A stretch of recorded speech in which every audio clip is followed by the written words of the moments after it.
Okay, let's get started here. So today's webinar is CNC and the digital thread, Creo Nc. So a little bit about a couple things here. One is a quick little explanation of who we are. So let me pull this over. So PDSVISION is a global provider of solutions focused on helping companies successfully enable their digital transition journey, right?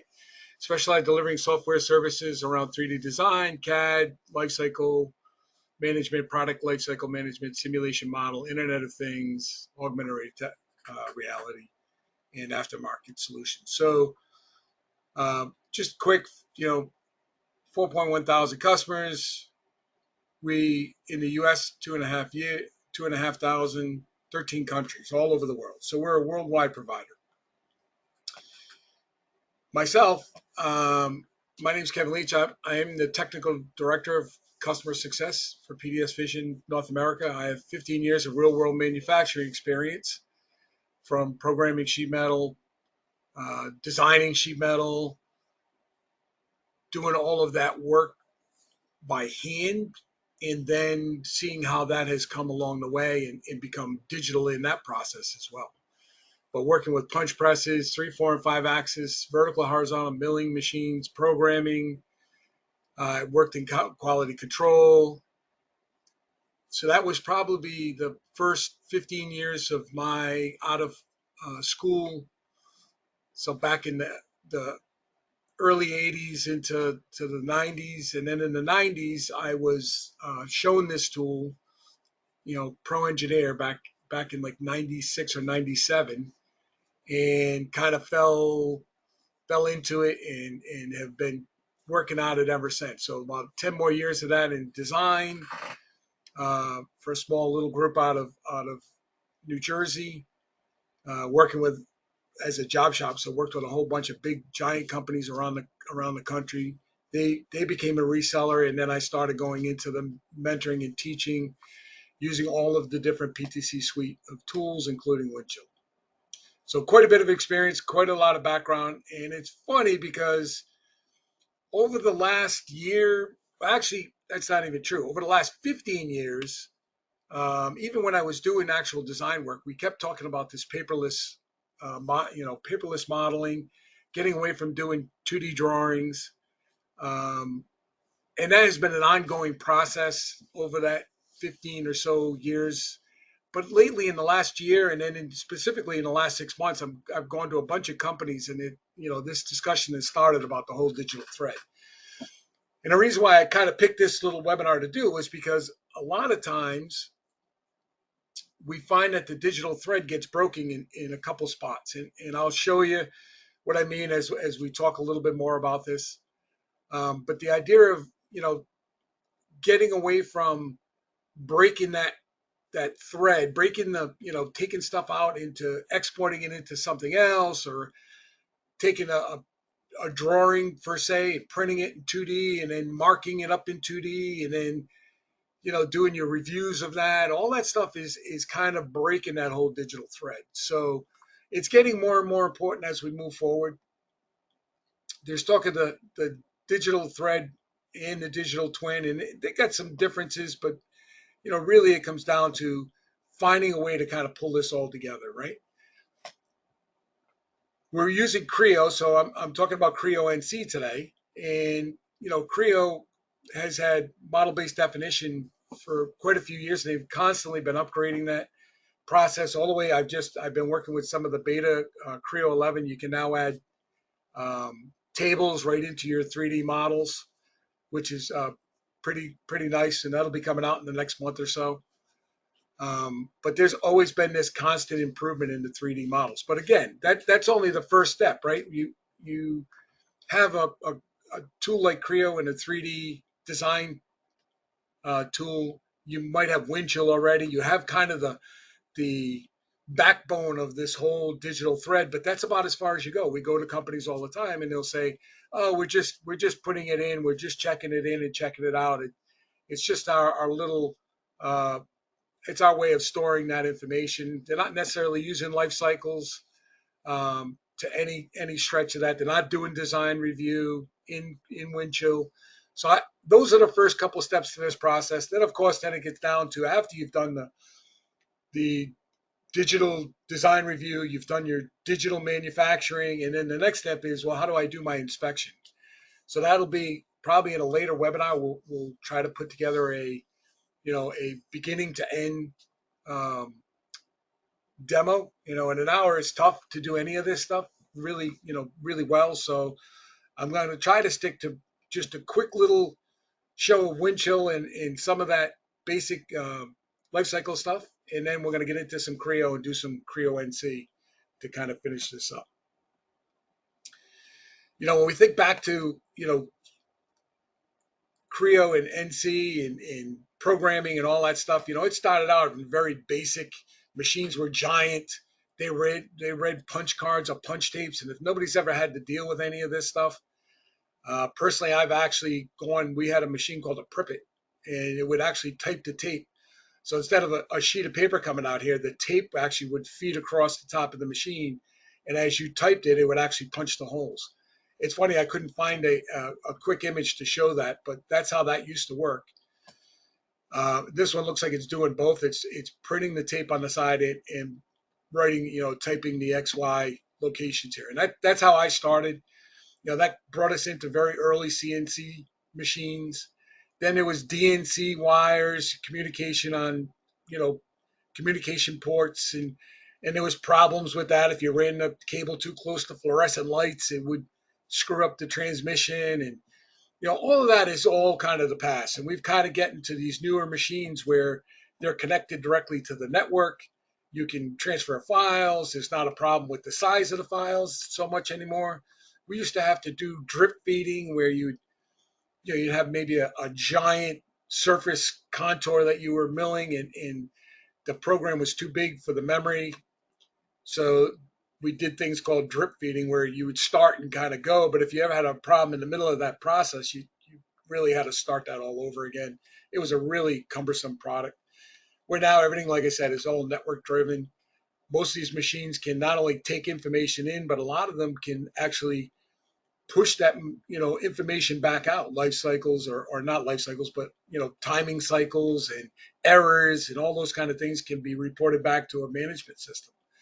So even this is becoming closed loop, where you're bringing that information in, but you're bringing that information out. And then obviously the state of the art kind of stuff with multiple stations, all preset, all smart and intelligent, bringing them into the machines and working one station at a time. You can go to lights out manufacturing, all kind of the pie in the sky stuff. Not truly for everybody. I've seen some of these setups myself, but for the most part, that's kind of out of there. So like I said, one of the things that has kind of driven me here to this digital thread concept was we were down at a customer that was a DoD customer, and they got a conversation started about the new DoD 5009.97 digital engineering, which came into December of 23. So all new products or projects moving forward are going to be by this standard from the DoD, right? So, we think of DoD, and not everybody's going to work DoD level or whatever, but you might be a sub to the prime of a DoD contract, and they might want requirements carried through to the digital level. These companies are all very familiar to all of us, Raytheon and Northrop and Airbus and BAE. These are all, companies that we, would either work directly with or hope to get some work out of those companies over the years, but they are now getting forced to be digital engineering. So again, that's a whole nother conversation as well. I've got the information on that digital engineering stuff. We can talk more about it, but even just some of the regular commercial companies like Polaris who did a big story for PTC that's up on their website that tries connected enterprise with BLM enabled digital thread, right? So we're seeing that digital thread everywhere we go. And if we look at model-based system engineering, just a workflow, basically we got Creo design up in here in the top corner. the detail part of that design, and then the actual manufacturing. So it's really the third or fourth step that we're talking about here today that really kind of comes in. We're going to talk about the CNC and how how we can access it and work to it, and then I'm going to show some things and reasons why people have told me that they haven't gone down this road. So that's kind of a big part of this conversation today too. So um, you know, forgive me a little bit if you already are using Creo NC, and I'm not going to show 9 million uh, tips and tricks and stuff, but I do want to explain some of the basics, best practice uh, NC processes that we can kind of work to, and why it makes it a much better tool. All right, so let's go out here and take a look. We're going to be using Creo 10. Um, this is the latest that's out today. Like I said, Creo 11 is on the way, and we can talk about all the what's new and all that kind of stuff. I'll actually get back to some of the some slides after I do these couple of quick demos, but I just wanted to kind of give some background to this, right? So the first thing is we talk about wind chill. So, and again, I'm not going to spend a lot of time in wind chill. I'm actually not even going to connect to wind chill with Creo, but I'm going to just try to walk through some of those steps.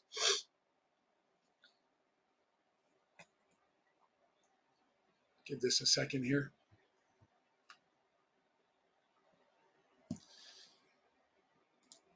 So Kevin might be the product manager for this particular project, and we're going to work on MBD examples. And if I look at the team, you can see that Kevin's in here as a product manager, but I also set up a user called Prog for programmer. For no other reason, obviously it would be a normal name here, but this is just to show you, I'm going to log back in as this Prog just to show some setup here, right?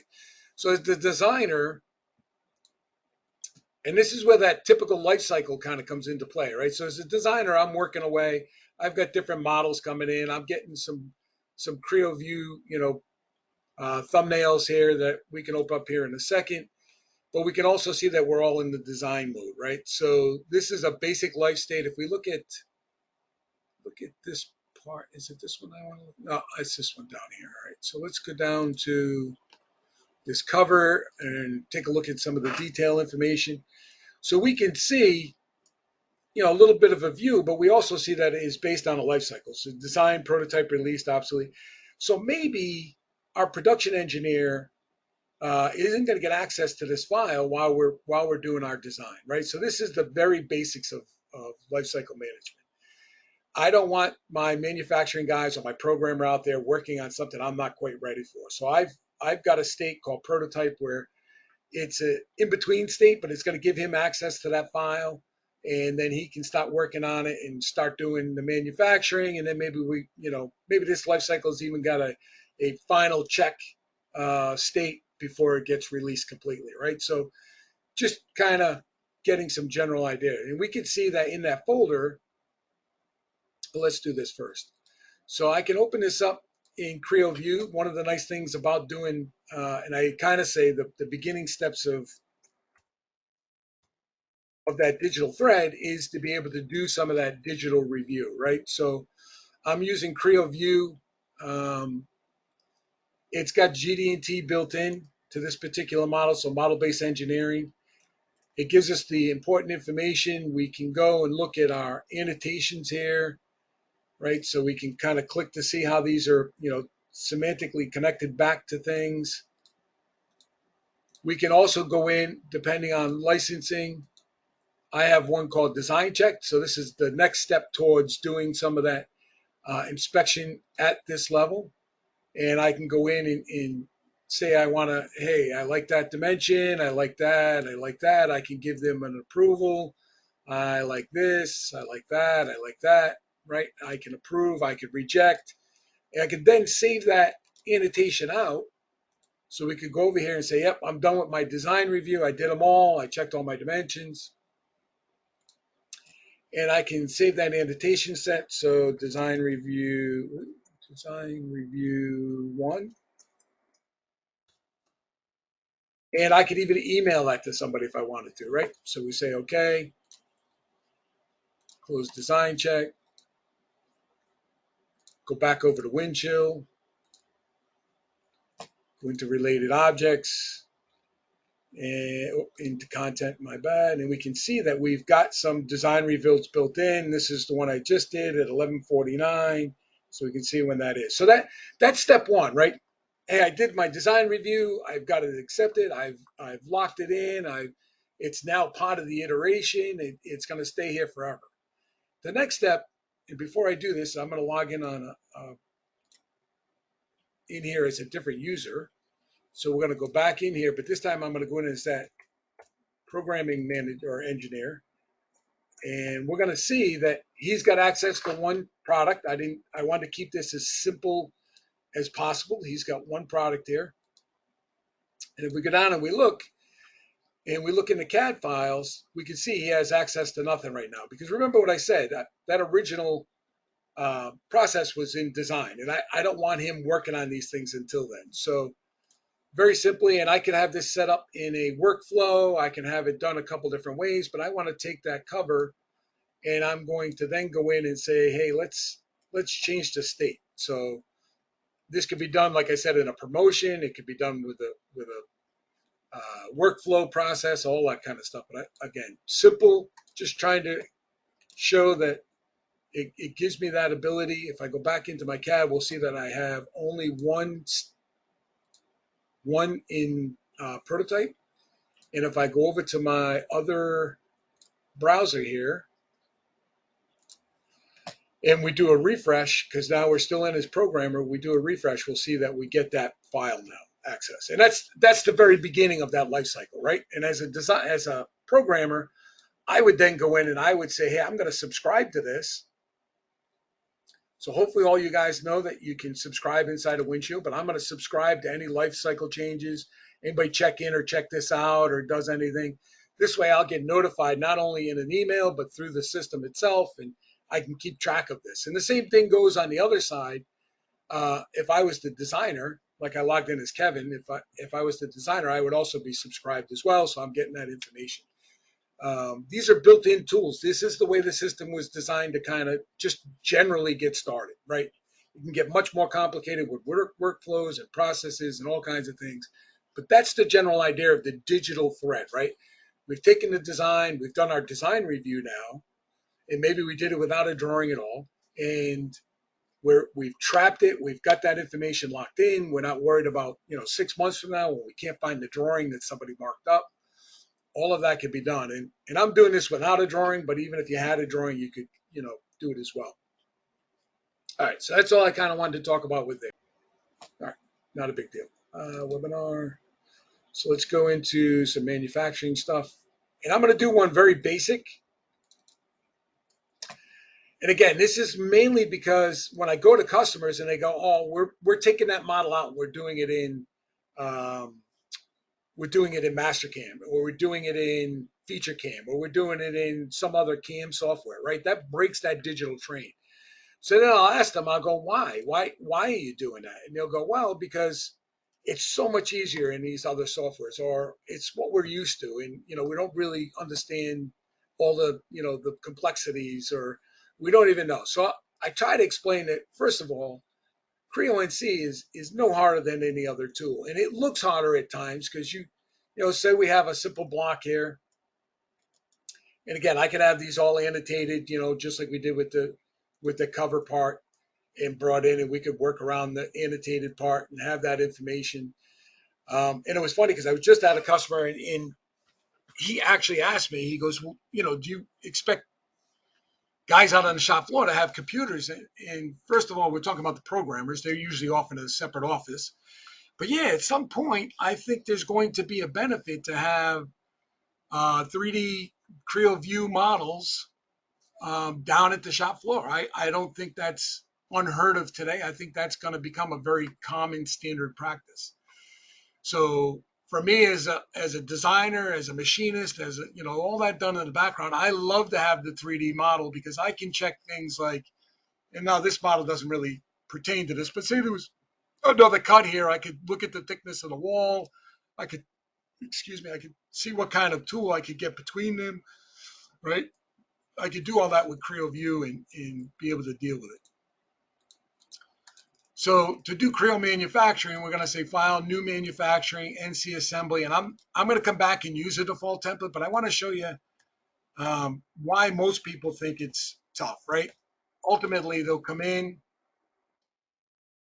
and let's use my inch pounds, and they'll start, right, it comes in, it's blank, and they'll go, all right, well, first thing is you always kind of work left to right. I can't get to the mill table or the mill because I don't have any of this other stuff set up yet. So the first part is the reference model. So I'm going to assemble a reference model, and I'm just going to put it in default location. Now that reference model could have been inherited, right, which would make basically a associated copy to work to if I wanted to turn off certain things or do other. I've used that ability. But talking about digital thread, we're trying to keep this thing locked into the actual model, right? I pulled that out of Windchill. I want to work with it. I want to kind of work around it. Next step is to build a workpiece. So I can go in here and say, all right, let's look at, let's make this a little bit wider. Maybe it's going to be 11.5 inch on either side. It's going to be 4 inches thick.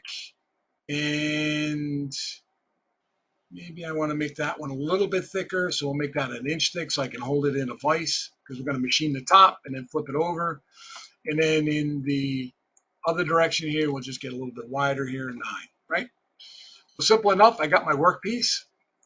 I don't need a workpiece to do Creo NC. The workpiece is to do the validation, to be able to see some of that NC, old school NC check, which is now called ModuleWorks, and we'll talk a little bit about ModuleWorks when we get in there as well. But again, started left to right. Next thing I can do is build a work center. So I'm going to go in and say, well, this is a mill center. It's going to be a 3-axis. Maybe it's a Haas machine, whatever. And when you see, when I'm going to do half of this, and then I'm going to stop and do it again using my template. My template is going to have all this information filled in, including things like this post-print file, which is, again, one of those unknown things where basically you can go in and say, when I post this thing out to my G code, I want the part name, I want the date, I want the operation name and comments. And you'll see when I do mine, I'll do it better. I'll actually output it and show you. But you would do that by hand if you didn't have a template. So I've got my work center. Oh, I didn't save it. So work center, yep, say okay. There we go. So there's my mill work center. And again, I'm still working left to right. I go to my operation next. And I go in and I go, all right, well, I need a program 0. Let's see what we got for coordinates here. And I got a NC10 right on the top of my model here. I'm just going to grab that NC10. I'm going to give it a clearance, so I'm going to give it a retract plane off the top surface.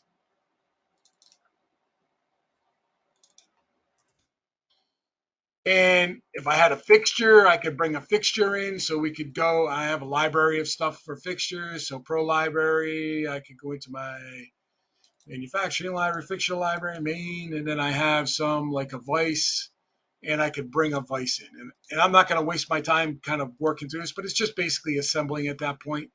I'll show this more when we get to the next step where I bring in a template, because I'm going to bring that vise, or I'm going to bring in a fixture in with my template.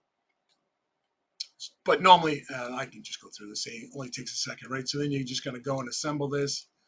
There to there, hard draw to there, maybe some distance off of there. And obviously I need a bigger vise, but that's okay. Software doesn't care. Here's my fixture. I can turn it on or off, right? Leave it on, and we're done. So you notice now I have the mill tab. So once I get past the work center and the work model and all that stuff, I can actually start milling, or I could go and I can add cutting tools. And we can see by default there are none here. And I'm showing these because when I do my template, you'll see all the stuff that I have built in. So let's do it without any of that. Let's go into mill. Let's just do a face mill. And I'm going to go in and grab the surface.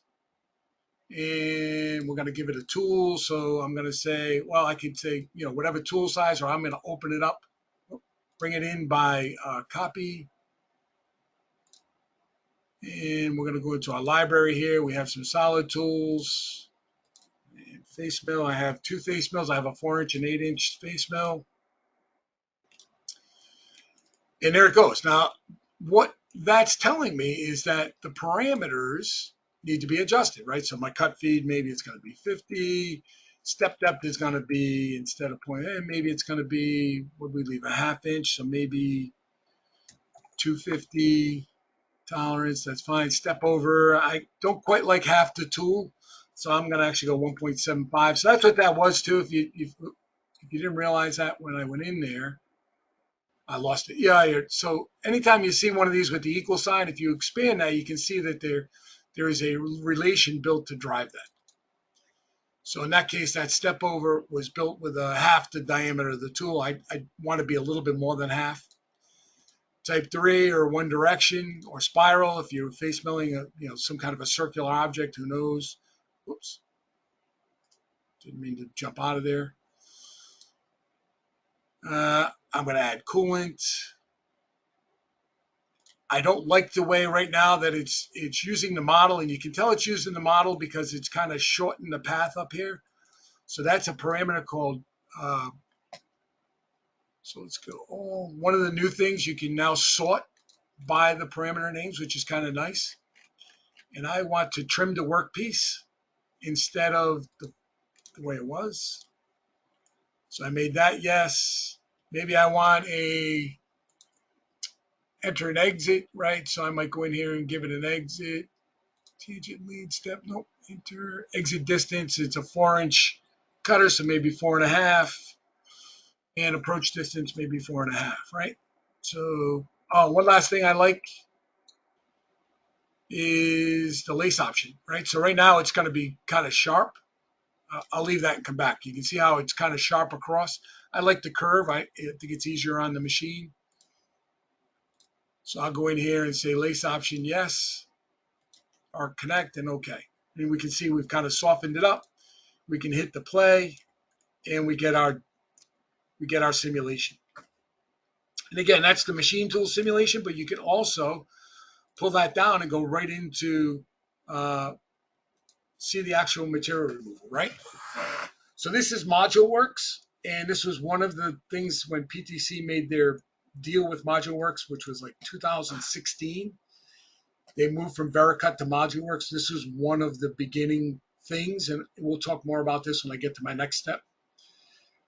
But when you look at the play simulation, you can go in here and you can say, hey, I want to grab the target as well. I want the precision to be some different precision. We're just going to leave it alone for now. I'm going to turn off the follow and hit the play button. Slow it down a little bit. And there's my 4-inch cutter, and you can see I didn't leave any, went right to 0. So that would be a simple face mill. But that was a lot of steps, and that's where people get a little aggravated, is this is a lot of work. But what I tell people all the time is I work through these sequences. I get them the way I want. So face milling to me is going to be pretty consistent. Whether, it's a 4-inch tool, it's always going to be that 1.75. If it's an 8-inch tool, it's going to be a bigger step over. But basically, it's going to be pretty close. So you can save those off. And you can see I have a bunch already saved here. I have a config option set up for parameter files. And we're going to see how that comes to fruition here in a second. So we see how much time that took. We probably could have timed that out. It was probably 10 or 12 minutes to get to that point with just the face mill. So let's go ahead and we're going to redo this. And we're going to use a template this time, right? So we're going to close this, erase everything out of the session, erase not displayed. And now we're going to try to be a little bit smarter. So I'm going to use the template that I have, and I could have a bunch of templates, right? So if I uncheck that default template, it will give me an option, and I could have for every machine out there that I do. So if I have a Haas 3-axis, I have a Haas 4-axis, or a Haas 5-axis, I would have a template set up for them. An Akuma, all would be different templates. And I would then, when I got here, I would uncheck it and say, I already got a manufacturing 1, so let's go 8. I would go and pick the one I want, right? But in this case, we're actually going to use the default. So I'm going to do that one more time. File, new, manufacturing, leave the default, give it a new name. And what you'll see is it's pulling in a lot of information. So the first thing it did is it pulled in a machine information, right? Like we talked about before. This is my Haas VF3 machine. So that template, instead of just saying Creo 10, whatever, it might say Haas VF3 Creo 10, right? And the only reason I got Creo 10 in there is because I use multiple versions of Creo, and it gets a little tricky for me because if I save it in Creo 10, I can't open in Creo 9 or 8. So I usually put Creo in there. But if you standardized on one, unless you want to remember what you created that template with, right? In the naming, I would just say Haas VF3 template, Haas VF3 _4 for 4-axis, Okuma 5-axis, right? And then you just set it up the way you want, including things like my travel, my cycles. And I left the travel short here, just specifically to kind of get some information. But we can look at some of the other things I've done. That post print that we showed in the last one, you can see I've actually got a bunch of these turned on. And this is one that I actually probably would normally change, this output use tools only. But you'll see in a second, I've got a tool table already built into this. So I'm just going to get out, leave that the way it was, didn't do anything, right? Just showing. If we look at our cutting tools, we can see we have a bunch of tools. So that got saved into my template. It came out automatically. So I have an end mill, a ball end mill, a center drill, 2 different face mills, and a bunch of flat end mills. I might want to add to this for this particular part that we're doing, or I might not, right? So we'll just see how it goes. But these might be the 12 tools that are in that machine all the time. And this one probably it don't look like it has 12. It looks like it has 8. But that would be a case where I would only output the tools that I used. And I'd be a little more organized with that. Most of the tool machines that I've been using lately, or I've used in the last couple of years, are 30, 40, 50 tools. Like that's never even a question anymore. But you get the point. And I'm using 3D tools, so I get the advantage of kind of getting a better view of those, including the milling machine, my mills. So that's set up with solid tools, and again, save it into the template. I'm off and running right from the get-go. If we look at the operation, this is where the fixture is. So that fixture got brought in. It's a Haas fixture. So again, I don't need it there. I can just hide it for now and work around it, or I could leave it there and work to it, right? But that was file, new, manufacturing, use this template, give it a name, and done. Work center, machine fixture, tools, all that stuff. Add my model. So just like I did before, now I'm going to be looking at this. So I know that I'm going to put a workpiece on here with maybe a 1/2 inch bottom. Instead of the vise, I'm just going to mount it to the table. So we're just going to go here to there. And we're going to leave a 1/2 inch. And then face to there. And 5 inches fine. And then the last constraint from there to the backside, right? Or however you guys locate your parts. But basically, I put it on the machine. Maybe I want to take advantage of half the machine, so I could have a second setup over here if I wanted to. Maybe I'll set up op 20 on this side for the back side of this model. So I'm doing that all in one big setup, right? But good enough. If we look at the front, we got the gap here located. I'm going to add my workpiece just like I did before. But this time when I do, let's go to the front view. This time when I go to do this, I'm going to kind of make sure that my 1/2 inch gets to the bottom here. So let's make it 4. And we can see there it's my 1/2 inch. And then 11. And then 9. Right? Done. So I've got my part in there. I've got my assembly in there. I'm ready to go and mill. I go to my face mill. Now I can go grab a tool. I don't have to go find it. I can grab my surface. I can add my clearance. 1 inch up. And then for parameters, same thing I did before, except this time I'm just going to open it up. So I'm going to go in here and I'm going to go find my face mill. And again, I've named this so that I understand I built this on my 4-inch face mill. That's the one I use all the time. But if I had a 2-inch face mill, whatever I had, whatever I was using, I would have a face mill parameter set already built for that. And you can then see all of my settings are going to come in for me,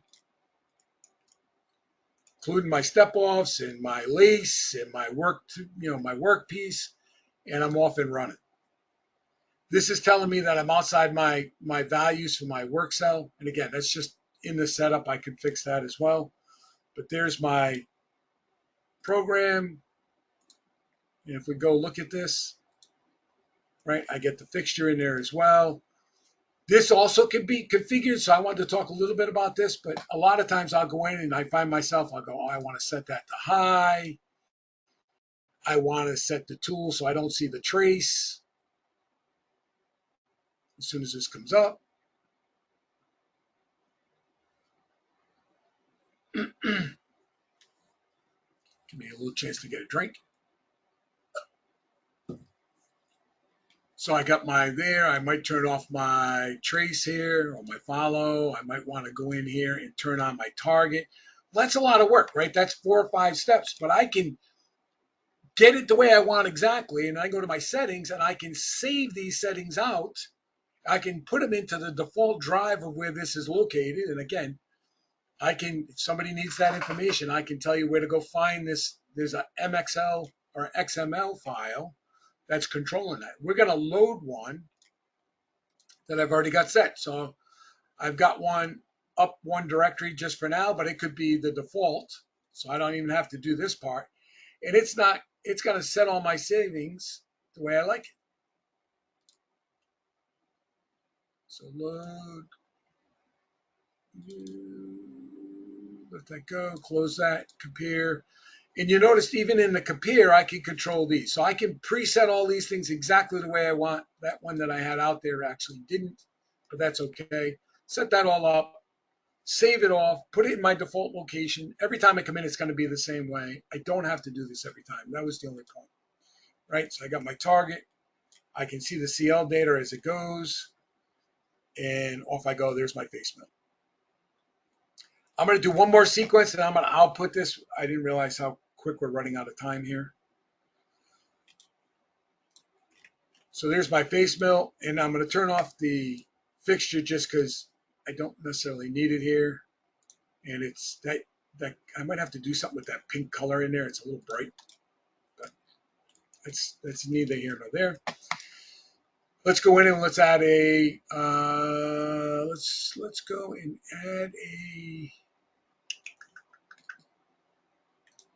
profile mill. I couldn't see it. So first thing is machining references. Now I want to grab those side surfaces, and I might want to go over here and just hide that temporary, right? Go in and grab them. I could do this with a mill surface too. So if this happens to be a nice, easy, flat block, but sometimes it's not so perfect. It's curved, and instead of doing surfaces, I could just make a mill surface. Which again, we didn't really talk about mill geometry, but we can absolutely add mill geometry to that. Parameters. I'm going to go and open up a parameter here that I have already preset. So again, I have a profile rough. I got to give it a tool, so I'm not going to use my 4-inch face mill, obviously. I'm going to use let's use like a 1-inch end mill here. Let's take a look, see what that looks like. And we can see I have my entrance and my exit set up. I got over travel built in. A lot of things that are just making my life easier. I don't have to go do, right? The parameters are all there for you to do all of this. But because I used built-in, already had done it, I already worked through it, I pulled it out of that site, it was easy, and off you went. So there was the roughing. I want to do, let's put the workpiece back on. I want to do a finishing one. And again, I'm kind of jumping through this now a little bit quick. So I'm just going to make another profile. We're going to use the previous step for surfaces. We're going to use a different tool. Oh, excuse me. Maybe we're going to use the 1/2-inch tool.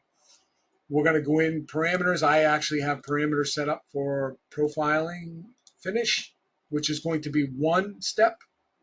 So profile, finish. And really that's it, done, right? So if I go now and I look at my operation, I can quickly go. Now it's, again, I can fix that. It's only in the setup of the operation or the tool when I brought it into my template. Go into my simulation, make sure I got my target on, hit OK. I could have this stop at every tool if I wanted to. So one of the options is to stop at each tool or at collision. But again, just to kind of be a little quick, we did our profiles and then we're done, right? And the white is the finish part. I actually stepped down 100 thousandths on the first cut and then 0 on the next. So then when I flip it over to hold it, I can, trim it off, or if it's off just a little bit, I got a little bit of room. So there's an axis shift built into my profiles. I could match them up, but I kind of, if this was a finishing end mill, maybe I don't want to go right down to the bottom there.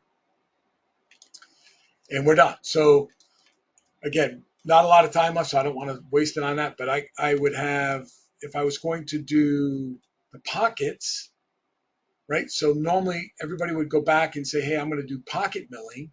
But you notice this is an old style tool. Anytime this menu manager pops up, it means there's it's been around. It's the way it was 15 or 20 years ago. There's better ways to do this today.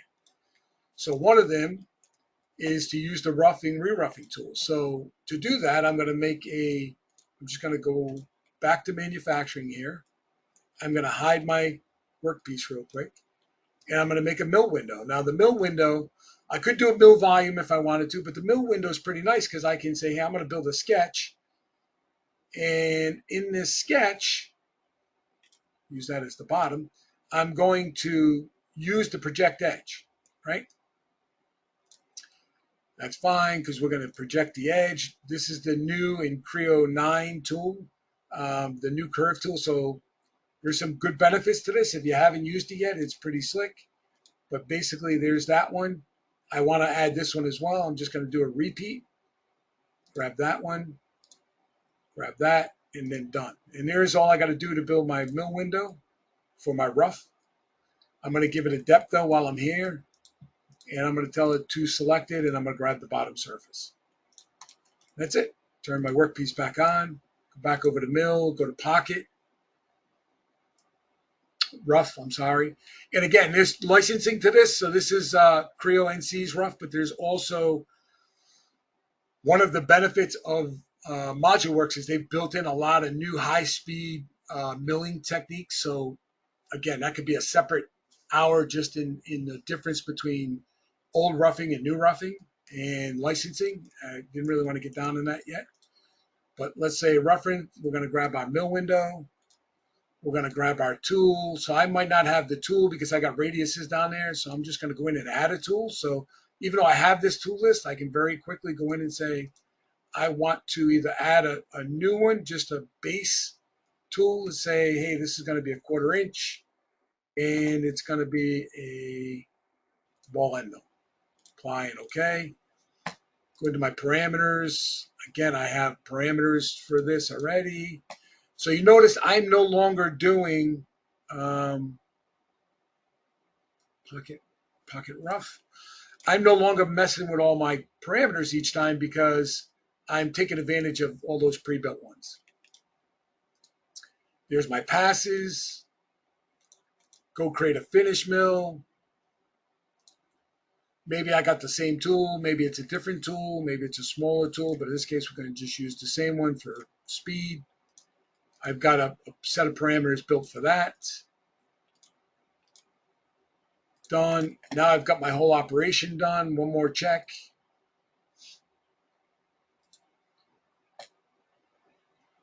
Let this go.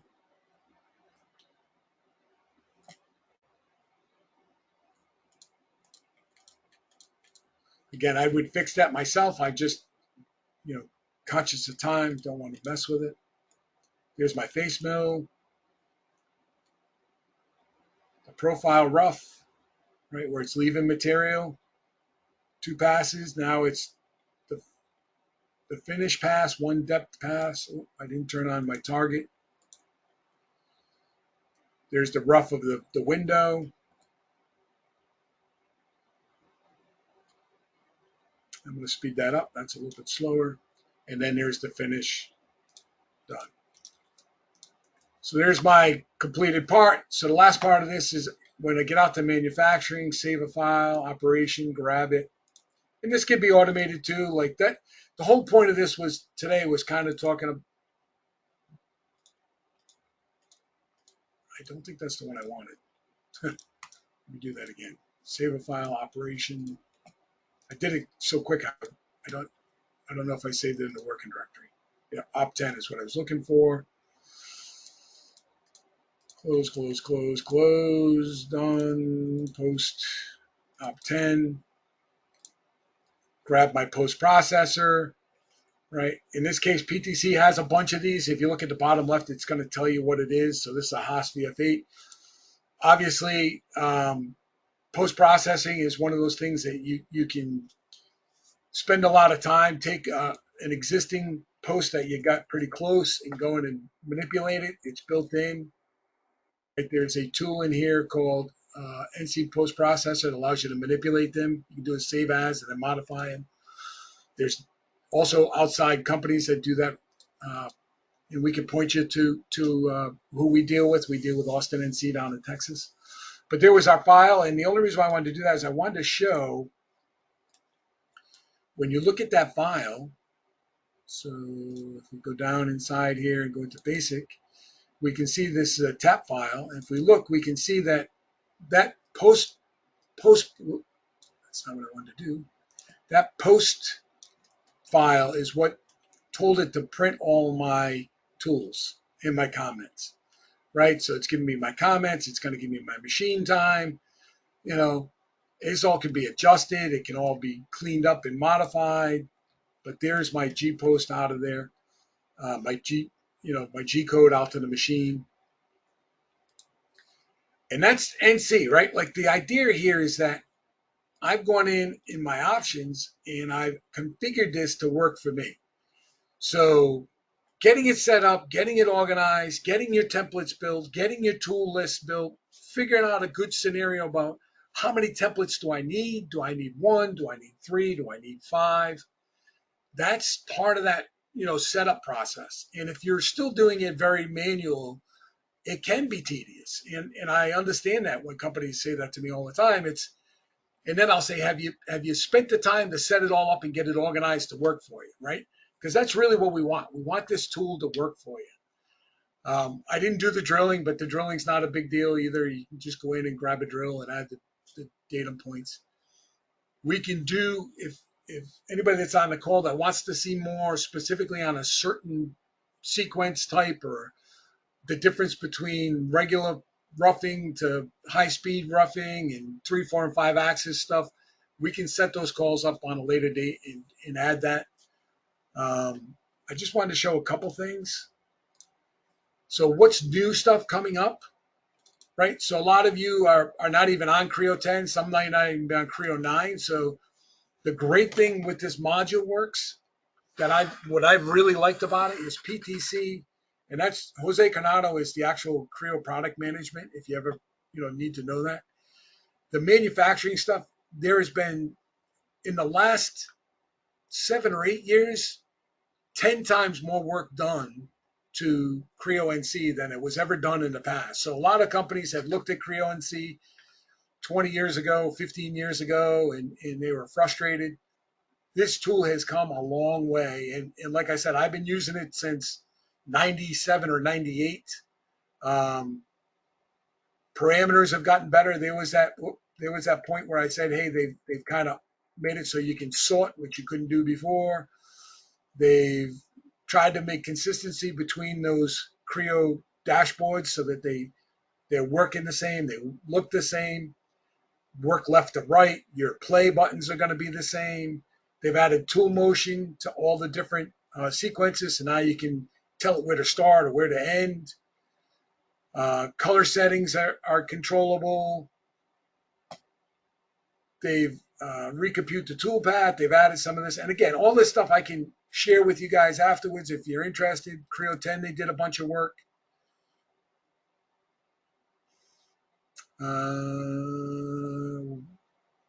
High-speed milling and high-speed milling advanced deliver high speed. So if you're doing a lot of mold work, these tools really come into play and they save a ton of time.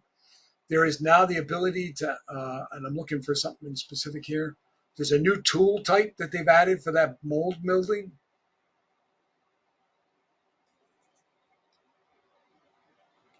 So these are the different, licensing, how they all work, what machine type it'll work on. There's now a barrel tool that'll speed up. I thought it was in here. It's too bad I don't have a slide for that. But the barrel tool is a huge advantage in mold when you have sloped walls. Instead of using a ball end mill and you really got to step it up short because of the scallop height, you can use a barrel tool to kind of speed that process up. And it's night and day difference. Maybe it's in this one. It's unbelievably faster.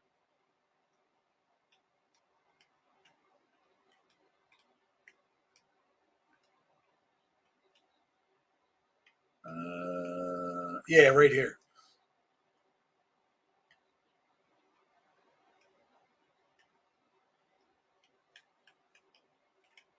There it is. So this is advantages of the barrel tool. So again, if it was a ball end mill and you were coming up the side, in order to keep that scallop height, you got to step that up slow. Where the barrel tool will give you that ability to jump a much bigger, take a bigger slice on the way out to kind of finish it off.